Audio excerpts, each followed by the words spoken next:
suis venu m'installer en Californie parce qu'en fait, dans mon village, en France, on m'appelait le devin. Je faisais beaucoup de révélations, et notamment une qui s'est avérée exacte, dont je ne parlerai pas ici, puisque ce n'est pas le propos. Et il a fallu vraiment que je quitte le pays. Et maintenant, depuis 20 ans, je suis installé ici en Californie et je m'y sens bien. Oh, non, non, non, non.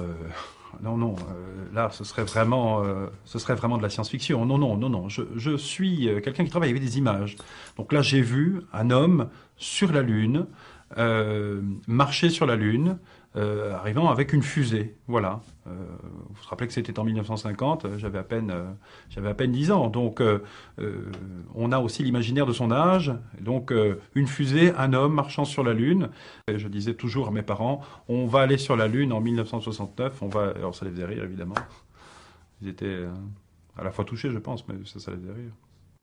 Oui, j'ai effectivement toujours des images, notamment des images très très fortes en ce qui concerne en fait l'énergie nucléaire. Voilà, puisque nous arrivons vers la fin de l'énergie du pétrole. On l'a bien vu, ce qui s'est passé là sur ces dernières années. Et donc on va vers l'énergie nucléaire. Et là, l'énergie nucléaire apportera son lot de catastrophes, notamment en URSS, où je prédis pour la fin de la décennie, avant la fin de la décennie, n'est-ce pas, une catastrophe majeure qui pourra remettre en question l'utilisation même du nucléaire. On va avoir des voitures électriques, on aura des voitures électriques, et ça très rapidement, aux alentours des années, je pense, 2000, qui est mon année fétiche, 2000-2005, les voitures à pétrole n'existeront plus. On sera sur des voitures électriques. Et je pense qu'on aura, si ce n'est pas commercialisé, en tout cas, trouvé la solution de la voiture volante, la voiture magnétique. Voilà. Ça, je le vois tout à fait, très clairement.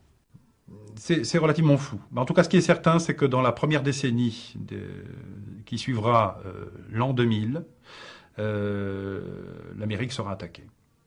Non, non, non, non, non. Il ne s'agit pas d'une attaque à l'étranger, il s'agit d'une attaque sur le sol américain. Il s'agit là vraiment d'un nouveau Pearl Harbor.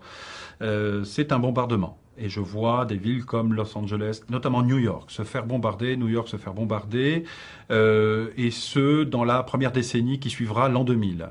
Voilà, ça, c'est évident.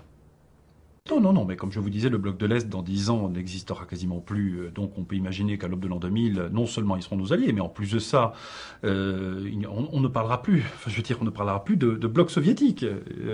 Non, non, non, là c'est très très clair. Les causes de ces attaques et les causes de ces conflits seront d'abord liées à l'énergie.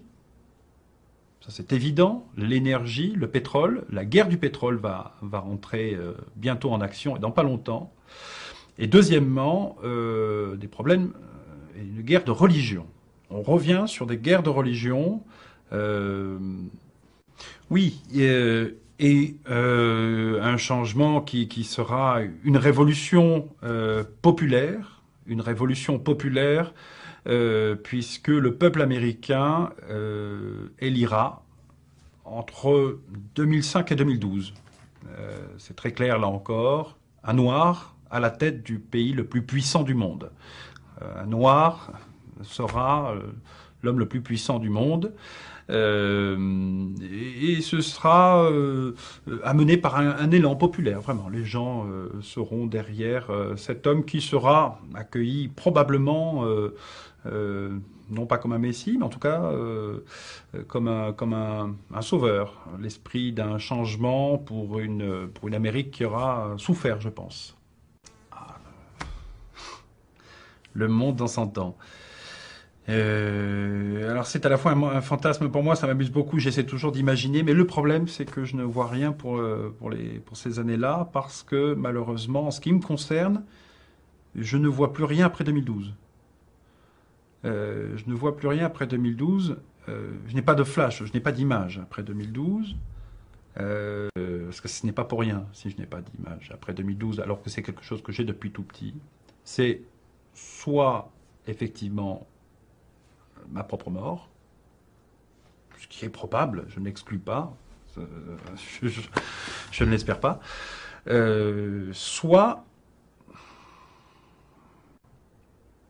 parce que le problème, c'est que je vois aussi la rencontre, je ne sais pas comment vous dire ça, mais je vois aussi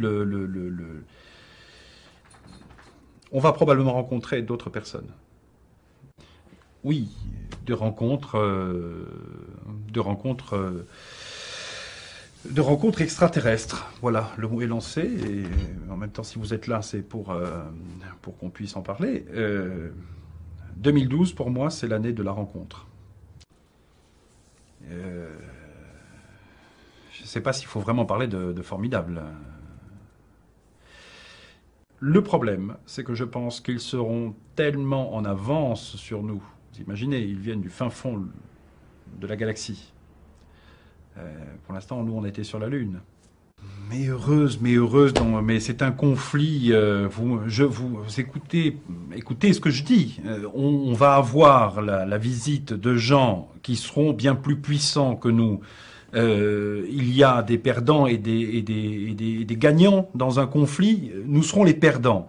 Et je peux vous assurer que si je ne vois rien après 2012, c'est pour une raison bien claire. C'est que l'humanité aura disparu.